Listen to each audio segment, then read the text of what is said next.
Salamo fahatelo amby fitopolo.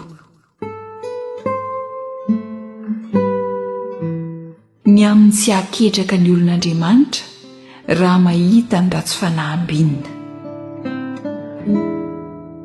Andriamanitra mahasoa ny Israely tokoa dia ny madio fo, fa izaho dia saiko mibolasitra ny tongotro, saiko solafaka ny diako, satria ny alina mipirehareha raha nahita ny fiadanany ratsy fanahy. Fa tsy misy fanaintainana amin'ny fahafatesany ary fatratra ny heriny, tsy mba misy manavesatra azy tahaka ny olona sasany ary tsy mba azo pahoriana tahaka ny olon-kafa izy. Dia izany no iambozona ny rehare toy ny rojo sy hitafiany fahalozana tahaka ny lamba. Bongo-tavo ny masony, miloatra ny hevitry ny fony. Manazimbazimba izy ka miresaka fampahorianan-dolom-po.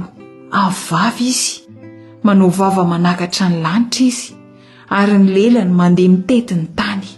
Izany no hitodian'ny olony akany aminy, ary ranobe ny gondreny. Ka hoy izy, ataon'Andriamanitra ahoana ny fahalala? Ary manam-pahalalana va ny avo indrindra? Indro ireny dia olona ratsy fanahy. Miadana mandrakariva izy ka mitombo harena. Foana mihitsy ny nanadiovako ny foko sy ny nanasako ny tanako tamin'ny fahamarinana. Azo pahoriana mandritry ny andro aho, ary faizana isa maraina. Raha taina nanao hoe hiteny izany aho, dia ho namitaka ireo zanakao. Dia nieritreritra tahalala izany zavatra izany aho, ka anjo sarotra teo imasoko izany. Mandra-pidotro tao amin'ny fitoeramasin'Andriamanitra ka nihevitra izay ho farany. Eo amin'izay mahasolafaka tokoa no ametrahana ho azy, ary aripakao ringana izy. Ia, rava indray mpimaso izy.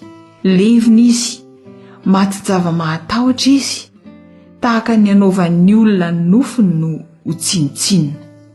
Dia tahaka izany Tompo no anaovanao ny endrikireny ho tsinotsinona raha mifoha ianao. Raha lotika ny foko ka voatsindrona ny voako, dia kentrina ka tsy mahalala. Iny, biby teo anatrehanao aho, nefa izaho dia eo aminao ihany mandrakariva. Mihazona ny tanako ankavanana ianao. Ny saina omenao no hitondranao aho, ary rehefa afaka izany dia ho raisonao amin'ny voninahitra. Iza no any an-danitra, ary tsy misy etỳ ambonin'ny tany iriko tahaka anao. Na dia levina aza ny nofoko sy ny foko, dia mbola vato lampony foko sy anjarako mandrakizay Andriamanitra. Fa indro very izay lavitra anao, ary inganao izay rehetra mijangajanga mahafoy anao. Fa izaho dia ny eo akaikin'Andriamanitra ny mahatsara. Ianao Jehovah Tombo no nataoko ariko, mba hilaza ny asanao rehetra.